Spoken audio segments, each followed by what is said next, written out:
tulikuwa tukitatizika sana. Lakini furaha kubwa kwamba Mwenyezi Mungu ametuletea mtu kama huyu awe kiongozi wetu. Kwa muda wa miaka 60 kitu kama hicho hakijafanyika. Lakini tunashukuru kwamba kila kitu kina mwanzo wake. Watu wakiwa ni wagonjwa hawana budi mpaka kwenda zao Malindi au kupata hospitali nyingine ya karibu ambayo mara ambiwa madawa hakuna, mara ni hivi.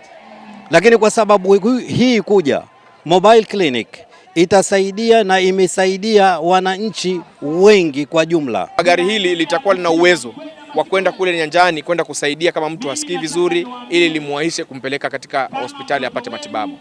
Ule mfumo ambao tunakutumia kwa sababu kupitia kwa mstahiki gavana mwenye ambaye alianzisha ile EMS yenye ambaye inafanya kazi hapa Kilifi County, ndio mfumo huu unaenda kutumika. Kwa sababu gari hili nimelitoa kwa watu wetu wapate huduma. Kwa hivyo litakuwa attached chini ya uongozi wa mstahiki gavana kupitia hospitali zetu za dispensary. Wakati wowote ambapo ikiwa mwananchi wa Ganda anahitaji, ataweza kupiga namba zile zenye ambazo ziko katika Kilifi County 1535. Ikipiga vile akisema yuko Ganda, ndio yule mhudumu mwenye ambaye atakuwa anamfanyia ile huduma atakuwa anamweza kumlink up na hii gari. Kwa hivyo hii gari itakuwa kwa wenyeji wote bure bilashi. Hata zile zahanati za serikali mara nyingi ukifika hakuna madawa.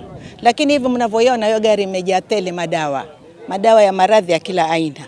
So tuna imani kwamba hii gari imetusaidia katika maisha yetu tupate afya njema. Tumeona kama ni kifaa muhimu ambacho kinatembea mpaka huko chini, huko ndani vijijini, kiko tayari kutusaidia wagonjwa kufuatwa mpaka majumbani. Mradi mgonjwa kama atakuwa hali yake si nzuri kiasi kwamba hawezi kutembea, kipiga simu kwa dereva wafuatwa mpaka nyumbani. Huduma zitakuwa ni rahisi kupatikana kwa sababu ikiwa ni mobile clinic na uko na shida yoyote, ukipiga simu, ukifika hapo, ukiingia ndani matibabu utakuwa unapata, utakuwa unaangaliwa kwa uzuri kabisa.